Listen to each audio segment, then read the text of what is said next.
স্বামীজির বাণী ও রচনা থেকে ভক্তির আচার্য সিদ্ধগুরু ও অবতারগণ। অবশ্যই এই কথাগুলি অতি শ্রেষ্ঠ আচার্যগণের সম্বন্ধে প্রযোজ্য, কিন্তু আমরা অপেক্ষাকৃত নিম্ন স্তরের আচার্যগণের নিকটও সাহায্য পাইতে পারি। আর যেহেতু আমরাও সকলে এতটা অন্তর্দৃষ্টি সম্পন্ন নই যে আমরা যাহার নিকট শক্তি লাভের জন্য যাইতেছি তাহার সম্বন্ধে ঠিক ঠিক বিচার করিতে পারিব, সেজন্য কতগুলি পরীক্ষা প্রয়োজন। শিষ্যের কতগুলি গুণ থাকা চাই, তেমনি গুরুরও লক্ষণ আছে। শিষ্যের থাকা চাই পবিত্রতা, যথার্থ জ্ঞান পিপাসা ও অধ্যাবসায়। অপবিত্র ব্যক্তি কখনো ধার্মিক হইতে পারে না। পবিত্রতাই শিষ্যের একটি প্রধান প্রয়োজনীয় গুণ। সর্বপ্রকারে পবিত্রতা একান্ত আবশ্যক। দ্বিতীয় প্রয়োজন যথার্থ জ্ঞান পিপাসা। ধর্ম চাই কে, এই তো প্রশ্ন। সনাতন বিধানই এই, আমরা যাহা চাইব তাহাই পাইব, যে চায় সে পায়। ধর্মের জন্য যথার্থ ব্যাকুলতা বড় কঠিন জিনিস। আমরা সাধারণত উহাকে যত সহজ মনে করি, উহা তত সহজ নয়। তারপর আমরা তো সর্বদাই ভুলিয়া যাই যে ধর্মের কথা শুনিলেই বা ধর্মগ্রন্থ পড়লেই ধর্ম হয় না। যতদিন না সম্পূর্ণ জয়লাভ হইতেছে ততদিন অবিশ্রান্ত চেষ্টা, নিজ প্রকৃতির সহিত অবিরাম সংগ্রামী ধর্ম। এই দু একদিনের বা কয়েক বৎসর বা কয়েক জন্মের কথা নয়, হয়তো প্রকৃত ধর্ম লাভ করিতে শত শত জন্ম লাগিবে। যার জন্য প্রস্তুত থাকিতে হইবে। এই মুহূর্তেই আমাদের প্রকৃত ধর্ম লাভ হইতে পারে, অথবা শত শত জন্মেও লাভ না হইতে পারে। তথাপি আমাদের উহার জন্য প্রস্তুত থাকিতে হইবে। যে শিষ্য এইরূপ হৃদয়ের ভাব লইয়া ধর্ম সাধনে অগ্রসর হয়, সেই কৃতকার্য হয়। গুরু সম্বন্ধে আমাদেরকে প্রথমে দেখিতে হইবে তিনি যেন শাস্ত্রের মর্মজ্ঞ হন। সমগ্র জগৎ বেদ, বাইবেল, কোরআন ও অন্যান্য শাস্ত্রাদি পাঠ করিয়া থাকে, কিন্তু ওগুলি তো কেবল শব্দরাশি, বাহ্য পদ্ধতি, ব্যাকরণ, শব্দতত্ত্ব, ভাষাতত্ত্ব, ধর্মের শুষ্ক কাঠামো মাত্র। ধর্মাচার্য হয়তো গ্রন্থবিশেষের রচনাকাল নিরূপণ করিতে পারেন, কিন্তু শব্দ তো ভাবের বাহ্য আকৃতি বই, আর কিছুই নয়। যারা শব্দ লইয়া বেশি নাড়াচাড়া করে এবং মনকে সর্বদা শব্দের শক্তি অনুযায়ী পরিচালিত হইতে দেয়, তারা ভাব হারাইয়া ফেলে। অতএব গুরুর পক্ষে শাস্ত্রের মর্মজ্ঞান থাকা বিশেষ প্রয়োজন। শব্দজাল মহা অরণ্যস্বরূপ, চিত্তভ্রমণের কারণ।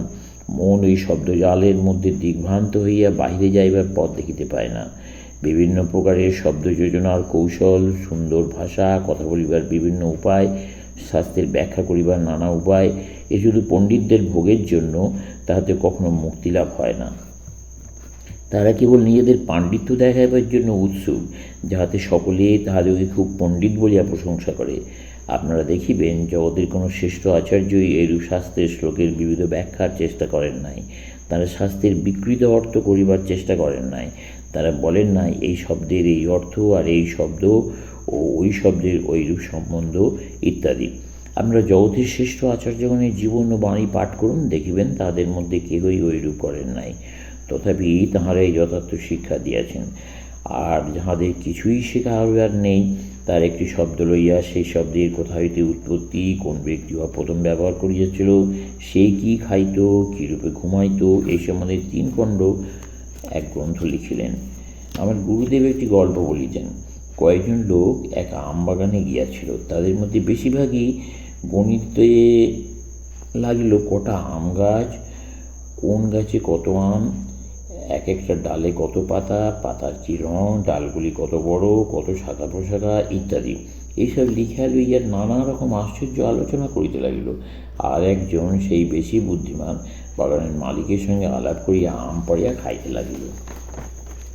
তারপর এই ডালপালা ও পাতাগোনা ছাড়িয়া দাও। অবশ্য ক্ষেত্রবিশেষে এইসব কর্মের উপযোগিতা আছে, কিন্তু এইখানে এই আধ্যাত্মিক রাজ্যে নয়। এইরূপ কার্যের দ্বারা কেউ কখনো আধ্যাত্মিক হইতে পারে না। এইসব পাতাগোনা দলের ভেতর কি আপনারা কখনো একজন ধর্মবীরকে দেখিয়াছেন? ধর্মই মানব জীবনের সর্বোচ্চ লক্ষ্য, উহাই মানব জীবনের সর্বোচ্চ গৌরব। উহা আবার সর্বাপেক্ষা সহজ। উহাতে পাতাগোনা বা হিসাব করার মতো ঝামেলার কোনো প্রয়োজন হয় না। যদি আপনি খ্রিস্টান হইতে চান, তবে কোথায় খ্রিস্টের জন্ম হয়, বেথলেহেমে বা জেরুজালেমে, তিনি কি করতেন, অথবা ঠিক কোন তারিখে শৈল উপদেশ সারমন অন দ্য মাউন্ট দিয়াছিলেন, তা জানিবার কোনো প্রয়োজন নাই। আপনি যদি কেবল ওই উপদেশগুলি প্রাণে প্রাণে অনুভব করেন, তবেই যথেষ্ট। কখনো যে উপদেশ দেওয়া হয়েছিল সে সম্বন্ধে 2000 শব্দের একটি প্রবন্ধ পড়িবার কিছুমাত্র প্রয়োজন নাই। এসব পণ্ডিতদের আমাদের জন্য, তাহারা উহা লইয়া আনন্দ করুন, তাদের কথায় শান্তি শান্তি বলে আসুন, আমরা আম খাই। তৃতীয়ত, গুরুর সম্পূর্ণ নিষ্পাপ হওয়া আবশ্যক। ইংল্যান্ডে জনৈক বন্ধু একবার আমাকে জিজ্ঞাসা করেন, গুরুর ব্যক্তিগত চরিত্র তিনি কি করেন না করেন দেখিবার প্রয়োজন কি? তিনি যাহা বলেন তা লইয়া কাজ করলেই হইল। একথা ঠিক নয়। যদি কোনো ব্যক্তি আমাকে গতিক বিজ্ঞান, রসায়ন বা অন্য কোনো জড়বিজ্ঞান সম্বন্ধে কিছু শিখাইতে ইচ্ছা করে, সে যে চরিত্রের লোক হইউক তাহাতে ক্ষতি নাই, সে অনায়াসে উহা শিক্ষা দিতে পারে। ইহা সম্পূর্ণ সত্য, কারণ জড়বিজ্ঞান শেখাইতে যে জ্ঞানের প্রয়োজন তাহা কেবল বুদ্ধি বিষয় বলিয়া বুদ্ধিজাত শক্তির উপর নির্ভর করে। এইরূপ ক্ষেত্রে আত্মার কিছুমাত্র বিকাশ না থাকিলেও একজনের দারুণ বুদ্ধিশক্তি থাকিতে পারে, কিন্তু আধ্যাত্মবিজ্ঞানে যে ব্যক্তি অশুদ্ধ চিত্ত, তার হৃদয়ে কোনো প্রকার আধ্যাত্মিক আলোক প্রতিভাত হওয়া অসম্ভব। তিনি কি শিক্ষা দেবেন? তিনি তো নিজেই কিছু জানেন না। চিত্তের শুদ্ধই আধ্যাত্মিক সত্য। পবিত্র আত্মারা ধন্য, কারণ তারা ঈশ্বরকে দর্শন করিবেন। এই একটি বাক্যের মধ্যেই ধর্মের সমুদয় সারতত্ত্ব নিহিত। যদি আপনি এই একটি কথা শিখিয়া থাকেন, তবে অতীতকালে ধর্ম সম্বন্ধে যাহা কিছু উক্ত হইয়াছে এবং ভবিষ্যতে যাহা কিছু কথিত হইবার সম্ভাবনা আছে, তাহা আপনি জানিয়াছেন। আপনার আর কিছু জানিবার প্রয়োজন নাই, কারণ আপনার যাহা কিছু প্রয়োজন তা ওই একটি বাক্যের মধ্যেই নিহিত রইয়াছে।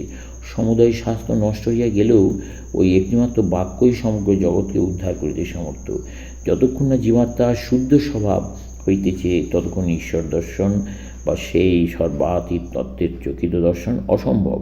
অতএব গুরুর পবিত্রতা রূপ এই একটি গুণ থাকিবেই। প্রথমে দেখিতে হইবে তিনি কী প্রকার মানুষ, তারপর শুনিতে হইবে তিনি কি বলেন। লৌকিক বিদ্যার শিক্ষকগণের সম্বন্ধে অবশ্যই কথা খাটে না। তাঁরা কী চরিত্রের লোক ইহা জানা অপেক্ষা তাঁরা কি বলেন এটি জানা আমাদের বেশি প্রয়োজন। ধর্মাচার্য সম্বন্ধে আমাদেরকে সর্বপ্রথমেই দেখিতে হইবে তিনি কিরূপ চরিত্রের মানুষ, তবেই তাহার কথার একটা মূল্য হইবে। তিনি যে শক্তি সঞ্চারক, যদি তাহার মধ্যে আধ্যাত্মিক শক্তি না থাকে তবে তিনি কি সঞ্চার করিবেন? গুরুর মনে এক প্রকার স্পন্দন রহিয়াছে, শিষ্যের মনে তিনি উহা সঞ্চার করিয়া দেন। একটি উপমা দেয়া যাক। যদি এই আধারে অগ্নি থাকে, তবে উহা তাপ সঞ্চার করিতে পারে না। ইহা একজন হইতে আরেকজনের মধ্যে সঞ্চারের কথা।